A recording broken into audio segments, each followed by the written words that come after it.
Selamat pagi Bu, selamat pagi teman-teman semua. Eh, Sebelumnya terima kasih sudah memberikan waktu dan kesempatan kepada kelompok kami, kelompok 3, untuk menjelaskan materi tentang konsep dasar bank umum. Jadi di sini saya sebagai moderator sekaligus pemateri pertama, dan saya akan memperkenalkan nama saya terlebih dahulu. Nama saya Serviana Kuba dengan NIM 321200083. Selanjutnya, saya memberikan kesempatan kepada kedua rekan saya untuk memperkenalkan nama. Halo teman-teman, perkenalkan nama saya Alia Zaratulsani. Saya dengan NIM 122111309. Di sini saya sebagai pemateri yang kedua. Halo teman-teman, perkenalkan nama saya Yuliana Mura dengan NIM 32120058. Saya sebagai pemateri ketiga. Selanjutnya kita langsung saja ke materi yang pertama.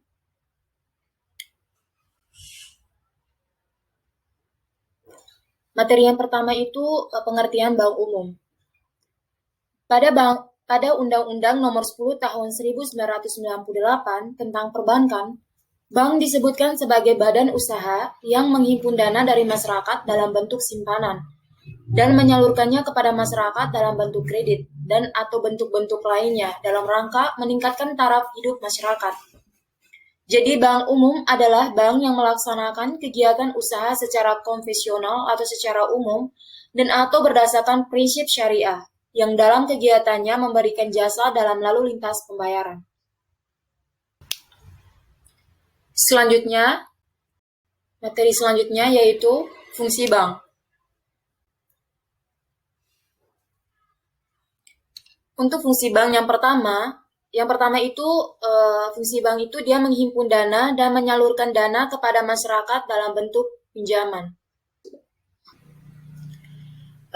Maksud dari menghimpun dana itu, jadi peran bank ini dia itu membuka berbagai produk simpanan seperti tabungan, giro, deposito atau bentuk simpan lain atau dalam bentuk simpanan lain.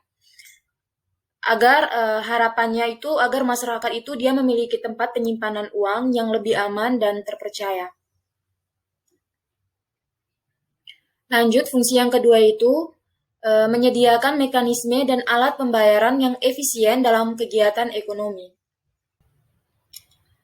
Jadi, maksud dari fungsi bank umum yang kedua ini, maksudnya bank umum ini dia memfasilitasi tata cara bagaimana masyarakat dapat menggunakan jasa-jasa yang disediakan oleh bank. Serta bank ini dia menyediakan alat pembayaran yang efisien untuk masyarakat supaya masyarakat ini mudah memahami dalam melakukan transaksi. Selanjutnya, fungsi yang ketiga ini dia menciptakan uang melalui pembayaran kredit dan investasi. Jadi bank umum ini dia menciptakan uang melalui pembayaran kredit ataupun melalui investasi. Lanjut, untuk fungsi yang keempat menyediakan jasa pengelolaan dana dan trust atau wali amanat bagi individu dan perusahaan. Jadi untuk fungsi yang keempat ini, maksudnya bank umum ini dia tidak hanya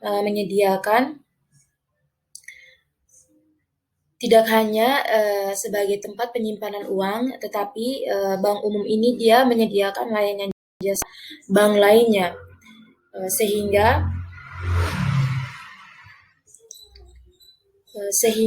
masyarakat dapat dengan mudah melakukan transaksi pembayaran dan pembelian jarak jauh. Untuk fungsi yang kelima menyediakan fasilitas untuk perdagangan internasional. Jadi bank umum ini dia menyediakan fasilitas, tidak hanya fasilitas untuk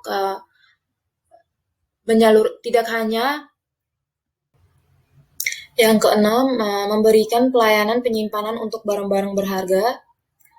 Yang ketujuh, menawarkan jasa-jasa keuangan lain berupa kartu kredit, cek perjalanan, ATM transfer, dan lain-lain.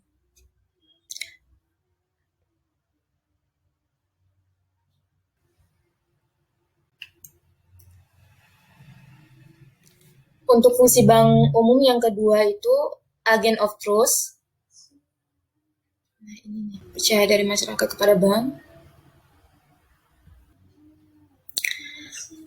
Fungsi dalam agent of trust ini yang pertama itu percaya dari masyarakat kepada bank, dan yang kedua percaya dari bank kepada masyarakat. Fungsi yang kedua agent of development, itu memperlancar kegiatan pembangunan. Terus yang ketiga agent of service, itu memberikan penawaran jasa-jasa perbankan kepada masyarakat. Untuk materi selanjutnya, saya serahkan kepada pemateri yang kedua.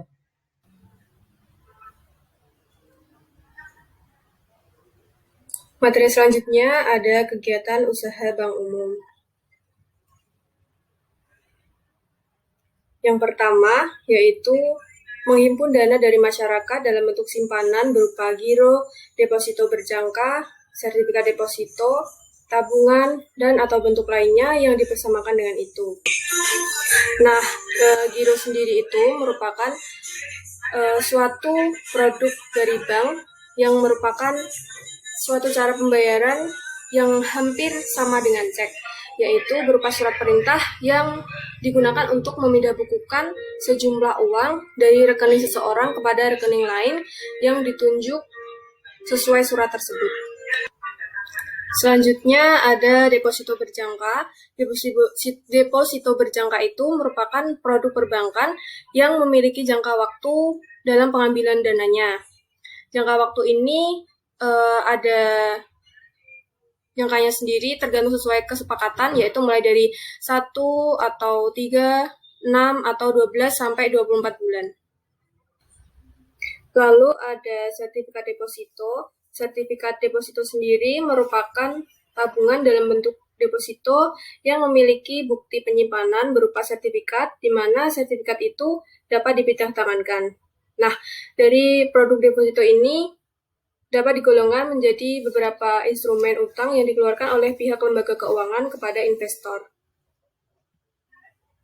Nah, untuk tabungan sendiri merupakan simpanan uang yang ada di bank, yang penarikannya itu dapat dilakukan menurut syarat yang telah ditentukan oleh bank. Kemudian yang kedua ada memberikan kredit.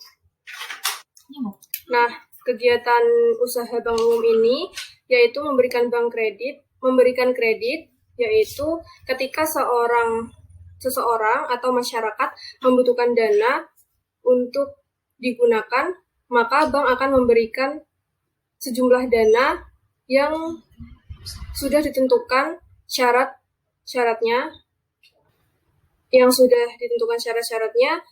dan sudah disepakati oleh kedua belah pihak. Selanjutnya ada menerbitkan surat pengakuan utang.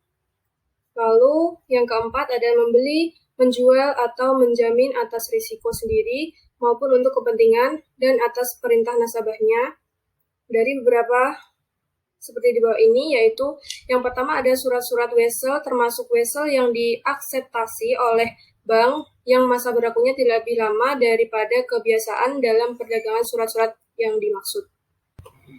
Jadi maksudnya dari surat-surat wesel ini, bank itu telah menjamin atas risiko sendiri dari surat wesel yang sudah kadaluarsa ataupun tidak sesuai seperti kebiasaannya. Selanjutnya ada surat pengakuan utang dan kertas dagang lainnya yang masa berlakunya tidak lebih lama dari kebiasaan dalam perdagangan surat-surat dimaksud. Nah, maksudnya juga sama, bank itu juga mengurusi mengenai surat-surat pengakuan utang yang masa berlakunya itu sudah kadaluarsa atau tidak sesuai berjalan seperti semestinya. Yang selanjutnya lagi ada kertas perbendaharaan negara dan surat jaminan pemerintah.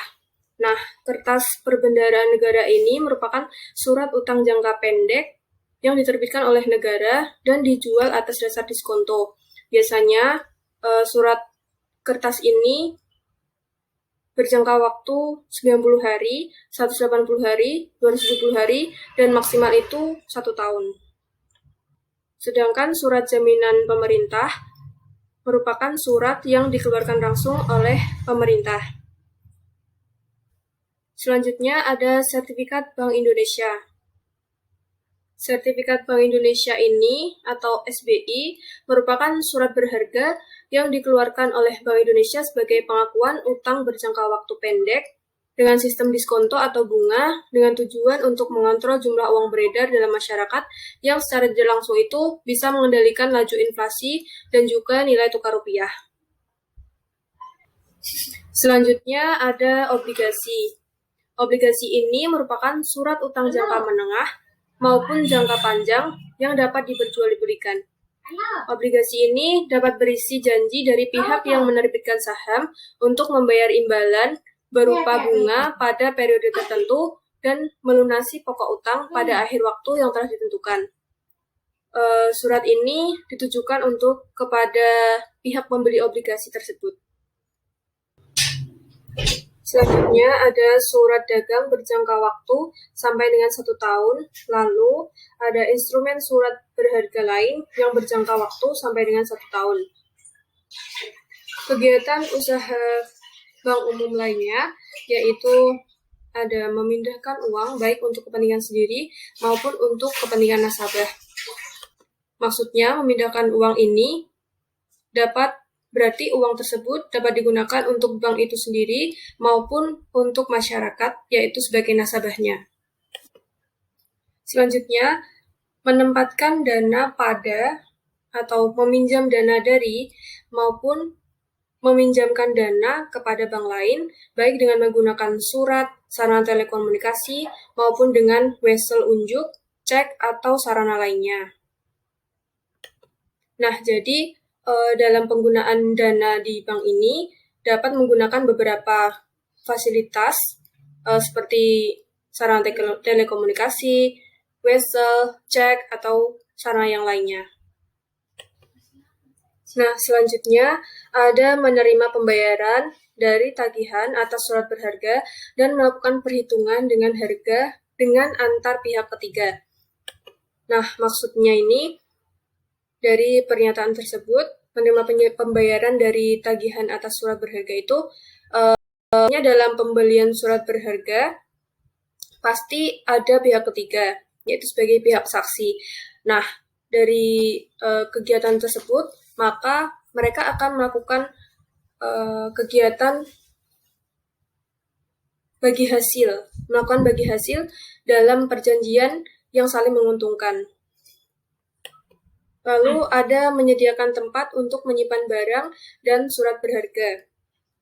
Nah, di bank ini sendiri juga terdapat jasa untuk melakukan penyimpanan barang dan surat berharga. Barang-barang ini dapat berupa seperti emas maupun harta-harta yang berharga lainnya. Balik lagi ke menyediakan tempat untuk menyimpan barang dan surat berharga ini. Biasanya kita bisa melihat di film-film biasanya ada bank itu menyediakan seperti beberapa susunan lemari box. Nah, itu bisa disebut dengan safe deposit box. Kalau di bank sekarang itu di dalam safe deposit box ini dapat disimpan beberapa surat-surat berharga komersial, logam mulia, perhiasan, mata uang asing, data yang lain-lain yang penting bagi nasabah. Lalu ada melakukan kegiatan penitipan untuk kepentingan pihak lain berdasarkan suatu kontrak. Nah, berdasarkan dari kegiatan bank yang sebelumnya, menyediakan tempat untuk menyimpan barang dan surat berharga itu, fungsi yang selanjutnya ini, kegiatan yang selanjutnya ini merupakan hal yang hampir sama seperti sebelumnya, namun melalui perantara yang sudah disetujui oleh masing-masing pihak berdasarkan suatu kontrak. Selanjutnya, melakukan penempatan dana dari nasabah kepada nasabah lainnya dalam bentuk surat berharga yang tidak tercatat di bursa efek. Nah, apa itu bursa efek? Bursa efek adalah pihak yang menyelenggarakan dan menyediakan sistem atau sarana untuk mempertemukan penawaran jual dan beli efek dari pihak-pihak yang ingin memperdagangkan efek. Lalu, melakukan kegiatan anjak piutang, usaha kartu kredit, dan kegiatan wali amanat. Nah, anjak piutang sendiri merupakan kegiatan pembiayaan dalam bentuk pembelian atau pengalihan serta pengurusan piutang dan tagihan jangka pendek suatu perusahaan dari transaksi perdagangan dalam negeri maupun transaksi yang ada di luar negeri. Lalu ada usaha kartu kredit. Untuk usaha kartu kredit sendiri kita sudah sering mendengarnya, yaitu menggunakan kartu sebagai alat pembayaran maupun pembelian. Lalu ada wali amanat. Wali amanat sendiri merupakan pihak yang mewakili kepentingan pemegang efek yang bersifat utang. Jadi biasanya itu dalam bentuk obligasi.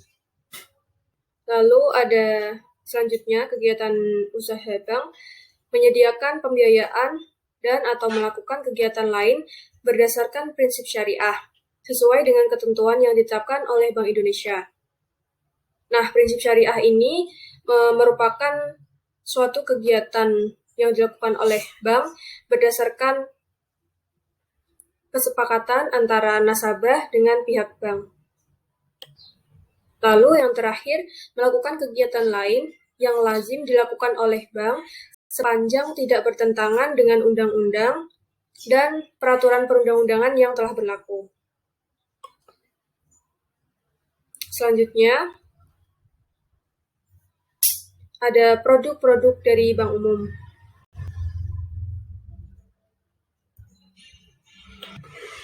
Nah, produk bank terdiri dari dua bentuk, yaitu bentuk simpanan dan ada yang berupa pinjaman.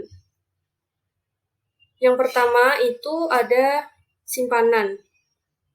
Simpanan sendiri juga terbagi menjadi beberapa bagian. Yang pertama itu ada simpanan giro atau demand deposit, yaitu simpanan giro itu merupakan simpanan pada bank yang penarikannya itu dapat dilakukan sewaktu-waktu dengan menggunakan cek maupun bilet giro. Lalu yang kedua ada simpanan tabungan atau saving deposit, merupakan simpanan pada bank yang penarikannya itu sesuai dengan persyaratan yang telah ditetapkan oleh bank itu sendiri. Kemudian yang ketiga ada simpanan deposito atau time deposit. Deposito merupakan simpanan yang memiliki jangka waktu tertentu atau jatuh tempo. Jadi untuk deposito tersendiri itu ada jatuh temponya. Selanjutnya ada produk dalam bentuk pinjaman. Produk dalam bentuk pinjaman ini juga dibagi menjadi beberapa bagian. Yang pertama itu ada kredit investasi. Nah, kredit investasi ini merupakan kredit yang diberikan kepada pengusaha yang melakukan investasi atau penanaman modal. Jadi, kredit investasi ini diberikan kepada seseorang yang ingin memulai suatu usaha untuk dapat mengembangkan usahanya tersebut. Kemudian yang kedua ada kredit modal kerja, merupakan kredit yang digunakan sebagai modal usaha. Nah, kredit modal kerja ini biasanya digunakan oleh para calon wirausahawan untuk memulai usahanya yang baru dirintis. Kemudian yang ketiga ada kredit perdagangan. Kredit perdagangan ini merupakan kredit yang diberikan kepada para pedagang dalam rangka memperlancar atau memperluas atau memperbesar kegiatan perdagangannya. Nah, bedanya dari kredit modal kerja ini, jika kredit modal kerja itu mereka merintis usaha dari awal, kemudian untuk kredit perdagangan sendiri merupakan kredit yang diberikan untuk memperluas atau memperbesar usaha dari nasabah tersebut. Kemudian ada kredit produktif.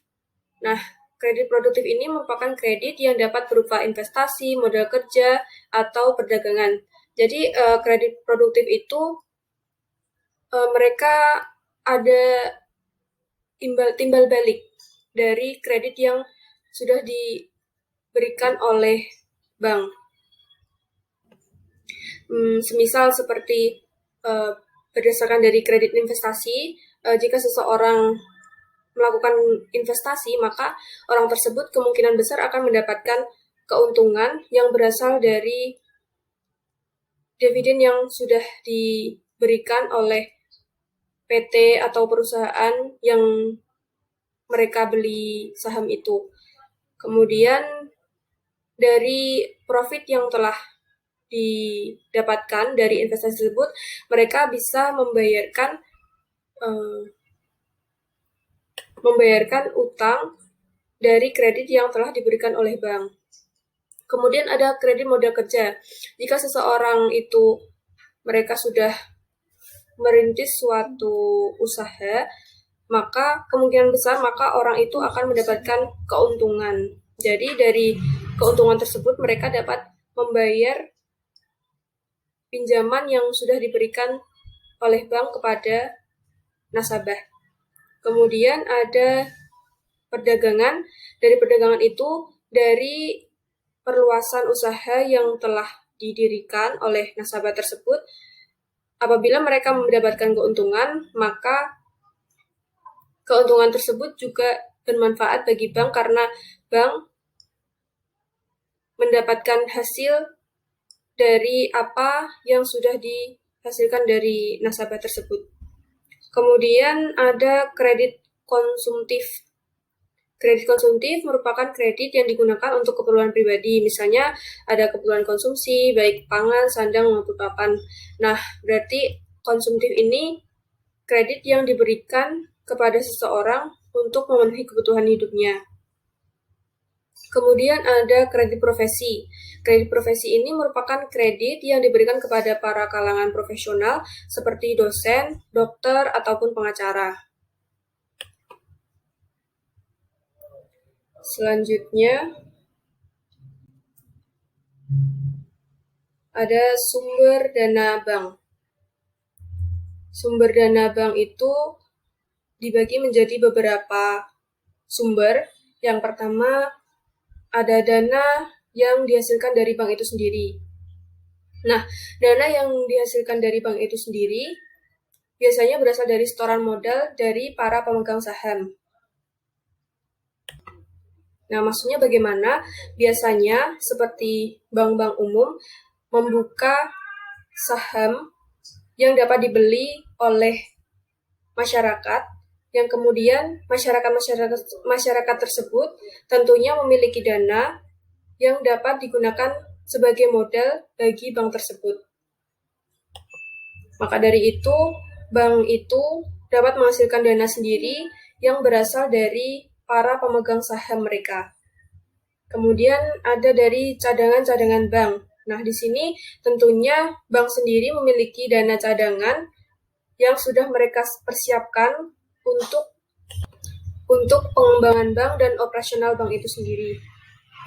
Kemudian yang kedua ada dana yang didapatkan dari masyarakat.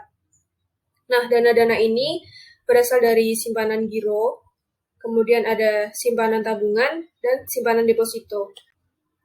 Nah, kemudian ada yang ketiga yaitu dana dari lembaga lainnya. Yang pertama, kredit likuiditas dari Bank Indonesia.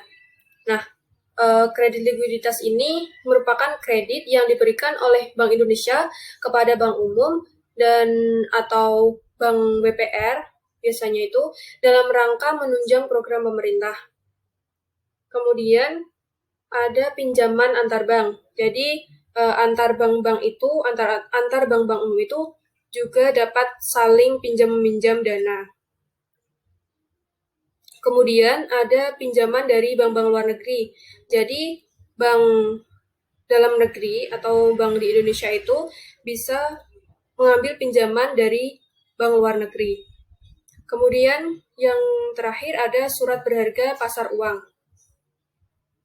Nah, surat berharga pasar uang ini atau SBPU itu merupakan instrumen pasar uang yang berupa surat berharga yang diterbitkan langsung oleh bank yang ditandatangani oleh nasabah. Nah, biasanya surat ini itu merupakan surat jaminan pelunasan utang nasabah kepada bank yang kemudian menjadi hak bank tersebut pemberi utang untuk memperdagangkannya di pasar uang. Materi selanjutnya akan disampaikan oleh pemateri ketiga. Selanjutnya ada perbedaan cek dan biliet giro. Perbedaan cek yang pertama yaitu cek bisa langsung diuangkan secara tunai di bank, sedangkan di biliet giro tidak bisa langsung diuangkan secara tunai. Perbedaan cek yang kedua, pembayaran dari bank bisa dilakukan atas unjuk, sedangkan di biliet giro pemindah bukuan yang dilakukan bank hanya dapat dilakukan atas nama. Perbedaan cek yang ketiga, cek ini memiliki fungsi sebagai surat perintah dari nasabah kepada bank untuk membayar dengan uang tunai kepada orang yang ditunjuk kepada pemegang cek tersebut. Sedangkan di biliet giro memiliki fungsi sebagai surat perintah dari nasabah kepada bank untuk memindahkan dananya kepada orang yang ditunjuk dan mempunyai rekening yang jelas pada bank tertentu.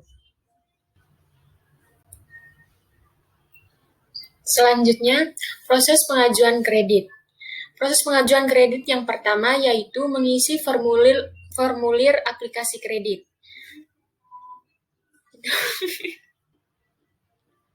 Proses pengajuan kredit yang pertama yaitu mengisi formulir aplikasi kredit. Prosedur pertama ini Proses yang kedua yaitu melengkapi persyaratan. Sebelum menyerahkan formulir ke bank, kita juga perlu melengkapi beberapa persyaratan dalam pengajuan kredit ini yang berupa yang pertama data historis perusahaan yang terdiri dari perkembangan finansial atau dapat dilihat pada neraca dan rugi laba. Jenis, jumlah dan penggunaan kredit, dan baki debit atau bagi yang pernah memperoleh kredit. Administrasi dan laporan-laporan, konsistensi dengan syarat kredit, sumber, dan penggunaan dana, arus kas atau cash flow, data penerimaan dan pengeluaran kas dilengkapi faktor-faktor yang mempengaruhinya, pembelian, produksi, dan penjualan atau ekspor, sumber daya atau resource, atau manusia, modal, dan material.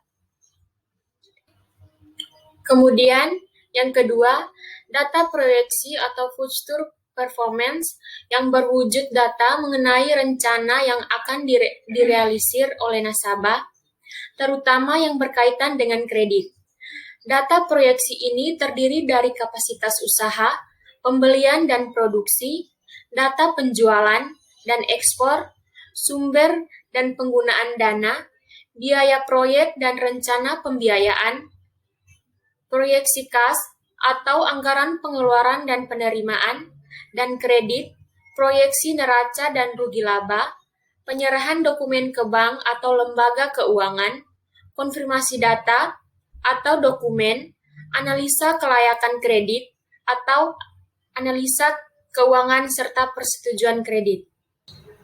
Yang berikut yang ketiga adalah data jaminan, merupakan catatan dan penguasaan dokumen atau jaminan fisik yang ada kaitannya dengan kredit yang diminta. Data ini terdiri dari daftar jaminan, jenis jaminan, lokasi, pemilikan, pasar, nilai yuridis, dan nilai ekonomis, serta cara pengikatan. Proses pengajuan kredit yang ketiga yaitu penyerahan dokumen ke bank atau lembaga keuangan. Setelah formulir terisi dan dokumen persyaratan sudah dilengkapi, kita bisa menyerahkannya ke pihak bank untuk dilakukan konfirmasi dan analisis. Yang berikut proses pengajuan kredit yang keempat yaitu konfirmasi data atau dokumen. Berikutnya, pihak bank akan melakukan konfirmasi data dari beberapa dokumen dan formulir yang telah diserahkan. Yang kelima, analisa kelayakan kredit. Untuk melakukan analisis kelayakan kredit ini, pihak perbankan biasanya akan menggunakan kriteria 5C, yaitu karakter atau watak, calon debitor, capacity atau kemampuan, kapital atau permodalan, kolateral atau jaminan, serta condition. Yang berikut proses pengajuan kredit yang keenam adalah analisa keuangan. Sementara itu, untuk melakukan analisa keuangan, maka pihak bank akan meninjaunya dari beberapa hal seperti yang pertama, liquidity ratio atau rasio likuiditas. Yang kedua, leverage ratio atau rasio untuk mengukur seberapa jauh aktiva yang dibiayai dengan hutang. Yang ketiga, activity ratio atau rasio untuk mengukur seberapa jauh efektivitas perusahaan dalam mengelola sumber-sumber dayanya. Yang berikut, profitability ratio atau rasio untuk menunjukkan hasil akhir yang dicapai manajemen dari setiap kebijakan dan keputusannya. Proses pengajuan kredit yang terakhir yaitu persetujuan kredit. Setelah semua prosedur di atas dilalui dan tidak didapati masalah, maka pengajuan kreditmu akan disetujui dan dana akan ditransfer dengan ketentuan yang diberlakukan pada masing-masing bank. Yang berikut jenis-jenis bank. Jenis-jenis bank umum dibedakan menjadi bank umum devisa dan bank umum non-devisa. Yang pertama, bank umum devisa adalah bank umum yang melakukan kegiatan usaha perbankan dalam valuta asing dengan memenuhi ketentuan Bank Indonesia. Contohnya, bank umum devisa adalah BCA, Bank Cimb Niaga, dan Bank Danamon. Yang berikut, bank umum non-devisa adalah bank umum yang ruang lingkup gerak operasionalnya di dalam negeri saja. Contoh dari bank umum non-devisa ini adalah BCA Syariah, Bank Mayora, dan Bank Panin Syariah. Selanjutnya akan saya kembalikan ke moderator. Sekian penjelasan dari kelompok kami. Selanjutnya saya akan membacakan pertanyaan-pertanyaan dari teman-teman kelompok pembahas, yaitu kelompok 10. Pertanyaan yang pertama dari teman Andreas Metasali. Dengan bunyi pertanyaannya, jelaskan maksud yang membedakan antara bank umum devisa dan bank umum non-devisa. Jika ada perbedaan, coba Anda memperjelas di mana perbedaannya. Pertanyaan yang kedua dari teman Maria Barikmaran dengan pertanyaan, apa yang dimaksudkan dengan simpanan giro dan deposito? Selanjutnya pertanyaan dari teman Ronalda DS Pasos dengan bunyi pertanyaan, pada bagian mengenai produk-produk bank umum, khususnya bank dalam bentuk simpanan, yaitu simpanan giro, yang ingin saya tanyakan di sini, simpanan giro ini apakah hanya terdapat pada bank umum saja? Lalu apa yang dimaksud dengan bilet giro? Serta apakah bilet giro hanya dapat dipakai pada bank tertentu saja? Pertanyaan terakhir dari teman Aldi Setiawan. Dengan pertanyaannya, kenapa bank umum masih kalah dengan Bank Pengkreditan Rakyat atau BPR dalam membantu golongan ekonomi kecil? Oke, baik. Saya akan menjawab pertanyaan dari teman Andreas Metasali. Dengan bunyi pertanyaannya, jelaskan maksud yang membedakan antara bank umum devisa dan bank umum non-devisa. Jika ada perbedaan, coba Anda memperjelas di mana perbedaannya. Oke, baik. Tadi sudah dijelaskan dari teman dari pemateri ketiga tentang definisi dari bank umum devisa dan bank umum non-devisa. Jadi saya akan menjelaskan lagi tentang bank umum devisa dan bank umum non-devisa. Untuk bank umum devisa adalah bank umum yang melakukan kegiatan usaha perbankan dalam valuta asing dengan memenuhi ketentuan Bank Indonesia. Sedangkan untuk bank umum non-devisa adalah bank umum yang ruang lingkup gerak operasionalnya di dalam negeri saja.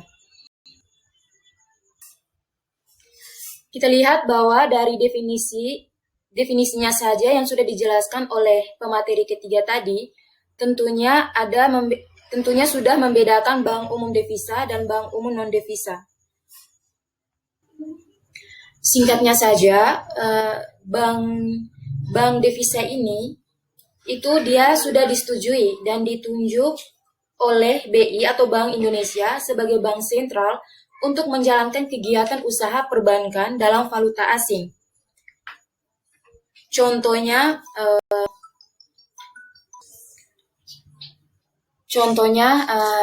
teman Andreas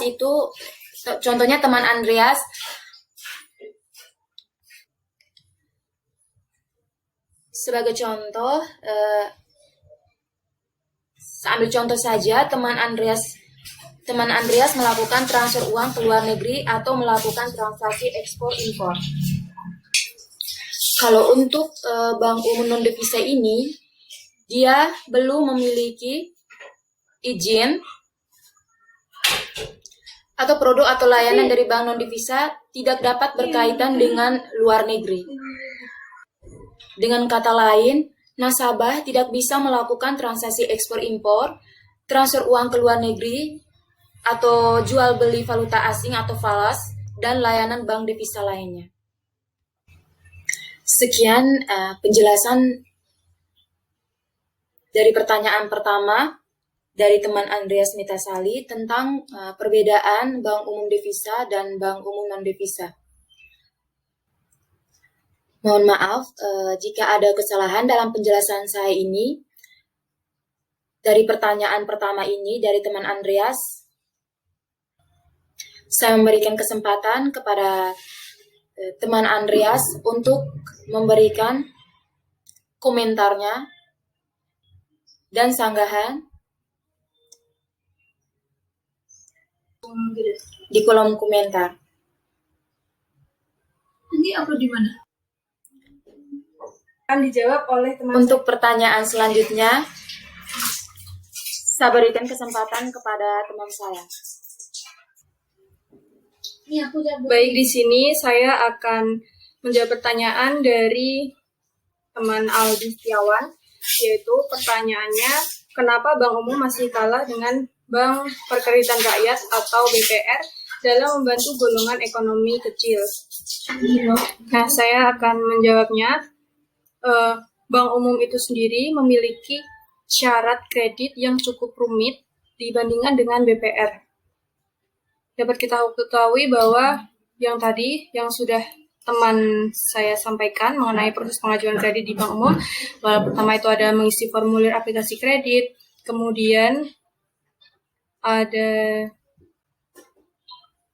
melengkapi persyaratan, penyerahan dokumen ke bank, lembaga keuangan, konfirmasi data atau dokumen, kemudian ada analisis kelayakan kredit dan ada analisa keuangan, kemudian baru ada persetujuan kredit. Nah, itu membutuhkan waktu yang cukup lama untuk bank dapat menyetujui pengajuan kredit yang disampaikan oleh nasabahnya. Maka dari itu, biasanya rakyat-rakyat kecil lebih memilih untuk menggunakan jasa dari Bank BPR. Yang kemudian selanjutnya dari Bank BPR itu sendiri letaknya juga cukup banyak dan tersebar di daerah-daerah kecil yang ada di Indonesia. Yang kemudian hal tersebut dapat menarik perhatian nasabah untuk meminjam dana dari Bank BPR. Kemudian persyaratan kredit yang diajukan oleh Bank BPR tidak terlalu rumit seperti pada Bank Umum. Jadi di sini menurut kelompok kami, pada intinya kenapa Bank Umum dan Bank BPR Bank BPR lebih dipilih daripada Bank Umum untuk masyarakat kecil dengan golongan ekonomi ke bawah, dari menengah ke bawah, itu karena yang pertama ada proses kredit yang cukup mudah, kemudian letaknya yang tidak jauh dengan lokasi pedesaan, atau di daerah-daerah terpencil itu masih banyak bank BPR. Tidak seperti bank umum yang biasanya terletak di tengah-tengah kota atau di kota yang berada di agak ke pinggir mungkin.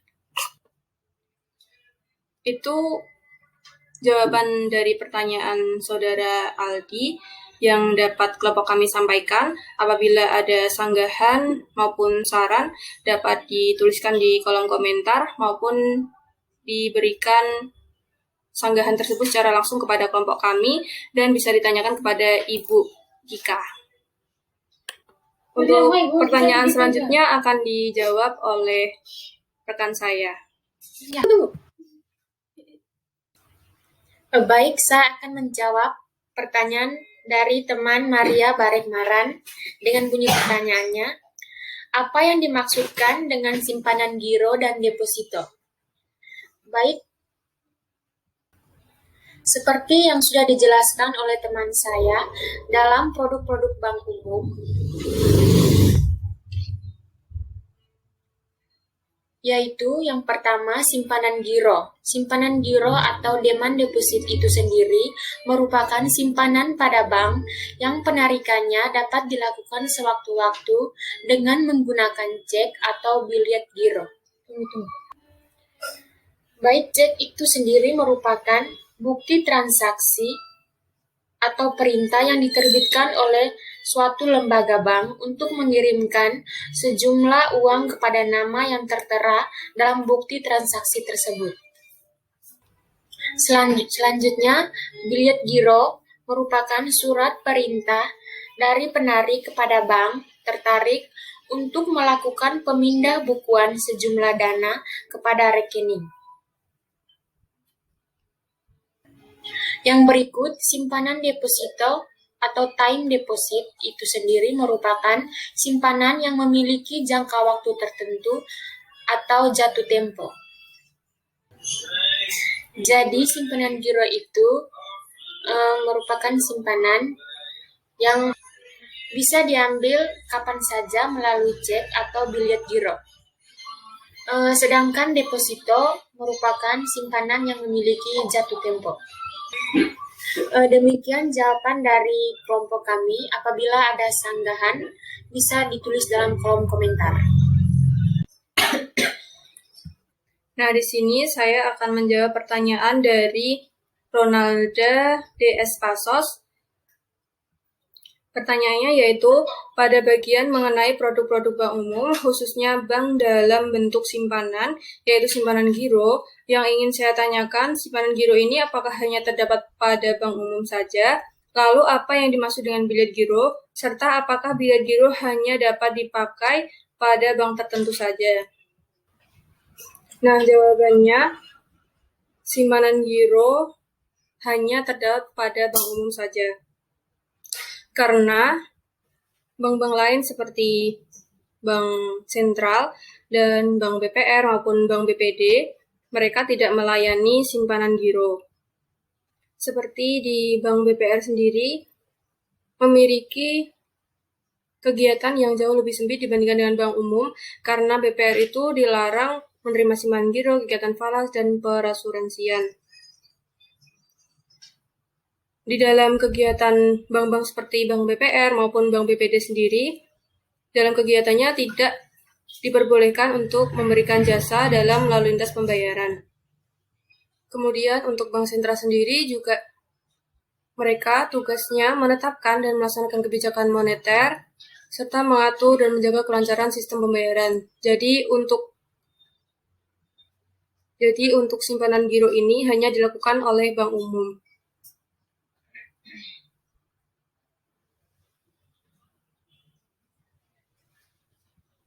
Lalu dengan pertanyaan apa yang dimaksud dengan biliet giro tadi sudah dijelaskan oleh teman saya, yaitu Yuliana. Kemudian, apakah biliet giro hanya dapat dipakai pada bank tertentu saja? Jawabannya, bilet giro itu dapat digunakan pada bank umum. Jadi seperti bank-bank konvensional seperti Bank BCA, Bank BRI, atau bank-bank umum yang lainnya itu dapat menggunakan bilet giro. Terima kasih. Demikian jawaban pertanyaan yang dapat saya sampaikan. Apabila ada sanggahan maupun komentar yang lainnya dapat dituliskan di kolom komentar. Selanjutnya saya kembalikan ke moderator. Terima kasih. Sekian presentasi dari kelompok kami. Mohon maaf jika ada kesalahan dalam memaparkan materi tadi. Sekian dan terima kasih. Sampai jumpa.